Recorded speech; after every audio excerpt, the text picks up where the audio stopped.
The entire ballroom fell into a hush as 8-year-old Ava gently took her mother's hand and gazed down at the polished wooden floor. Every pair of eyes in the expansive room tracked her entrance alongside Rachel Morrison, one of Chicago's youngest chief executives commanding a billion-dollar healthcare empire. Rachel had earned national recognition for building her company from scratch, mastering boardroom negotiations, and addressing crowds with effortless authority. Yet that evening, beneath the weight of designer fabrics and blinding camera flashes, she appeared profoundly exposed. Standing beside her was the one individual she could never shield from suffering's harsh reality. Her daughter had never uttered a single word. Picture a parent willing to surrender every accolade, every fortune, every measure of success just to hear the words "Mom" escape their child's lips. Would such sacrifices still feel meaningful if the person you cherished most remained unheard? For years, Rachel bore that silent sorrow in solitude. Ava had lost her hearing following a severe illness during early childhood. Medical specialists offered promises, then shattered them. Rachel spent countless nights curled in hospital recliners and countless days maintaining the appearance of unwavering strength. As her enterprise expanded, her guilt multiplied exponentially. Every professional triumph tasted hollow, knowing the person she adored most confronted a world frequently indifferent to understanding her experience. The charity dinner, intended to honor community leaders and philanthropic contributions. Rachel nearly left Ava with a nanny rather than subjected her daughter to large gatherings. Crowded environments made Ava uncomfortable. Patrons offered polite smiles before quickly averting their gaze when communication proved challenging.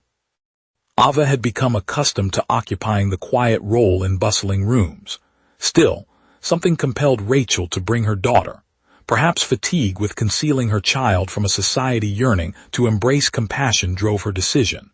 Crystal chandeliers bathed the ballroom in radiant light.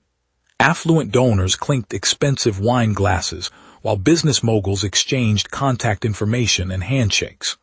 Ava remained silent beside her mother, observing the scene with curious azure eyes. Rachel recognized the familiar sequence almost instantly. Warm greetings preceded her arrival, then they spotted Ava, then the awkwardness followed. Some guests extended gentle gestures before moving away. Others simply smiled and rejoined conversations requiring no effort. Ava lowered her gaze.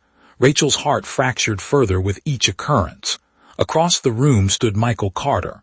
Unlike most attendees, he wasn't a CEO or politician. His invitation stemmed from leadership at a community youth center on Chicago's South Side. He raised 10-year-old Marcus alone after his wife perished in a tragic automobile accident years prior. Hardship had stripped Michael of material comforts. There were periods when he juggled 2 jobs just to afford groceries. Other nights brought crushing grief that prevented sleep.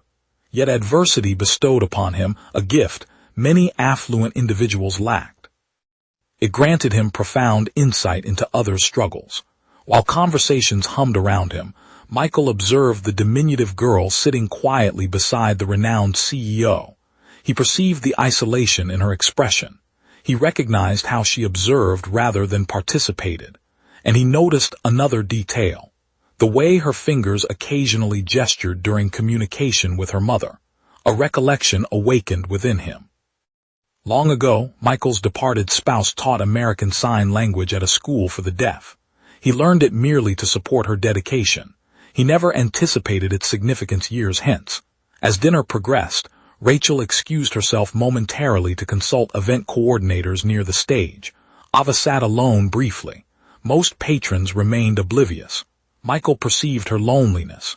He traversed the hall deliberately. Several guests assumed he sought introduction to the prominent CEO. Instead, he positioned himself beside the young girl. Ava lifted her gaze tentatively. Michael smiled and gently raised his open palms. The following seconds transformed everything. Fluent sign language conveyed his simple inquiry. "How are you tonight?" Ava paused. Her eyes widened with surprise. For an instant, doubt flickered across her features. Then remarkable magic unfolded. A radiant smile burst across her face so intensely it seemed to illuminate the entire chamber. She responded. Michael replied.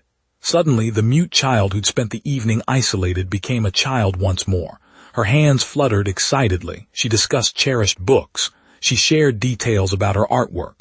She revealed adoration for their family dog. She spoke and spoke and spoke. For the first time that night, someone wasn't talking around her. Someone was speaking directly to her.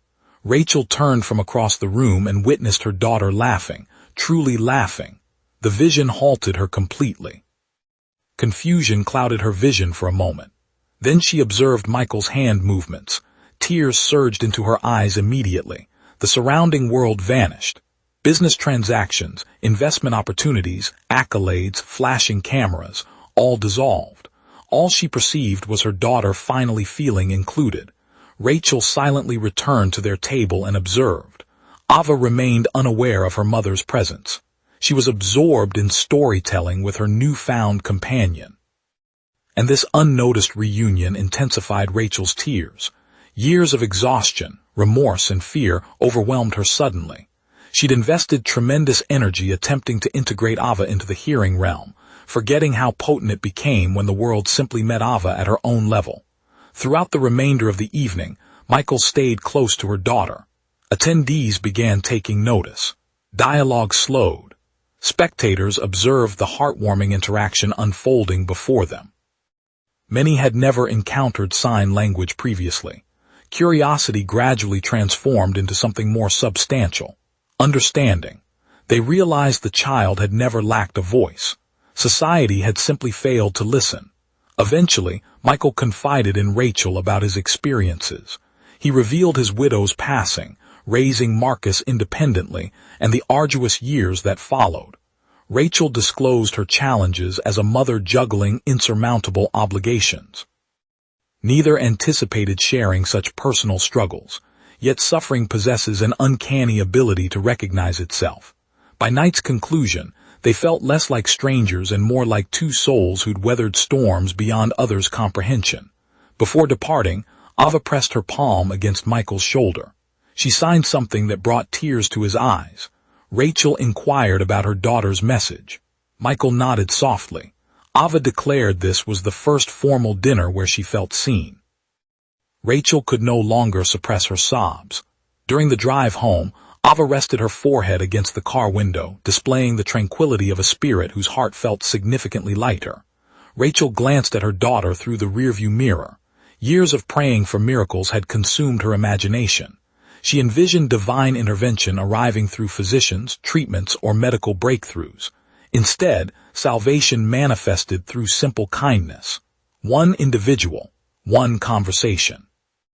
One choice to acknowledge a child most everyone else missed. Months afterward, Rachel's corporation collaborated with Michael's Youth Center, establishing initiatives supporting deaf children and families throughout Illinois. What originated from a single dinner encounter eventually impacted countless lives. Yet Rachel never forgot the wisdom gained that night. The most powerful gift we can offer another human being isn't wealth, prestige, or achievement. It's the sensation that they matter, that they are recognized, that they belong. And occasionally, the tiniest gesture of comprehension can mend wounds that years of endeavor cannot reach. Speech balloon before departing. Share in the comments whether you've ever experienced a moment when a stranger's kindness irrevocably altered your existence. As Ava matured, she recalled numerous aspects of that evening, but primarily she remembered the instant when someone chose to learn her language before demanding she learn theirs. That memory endured long after melodies faded and illumination dimmed.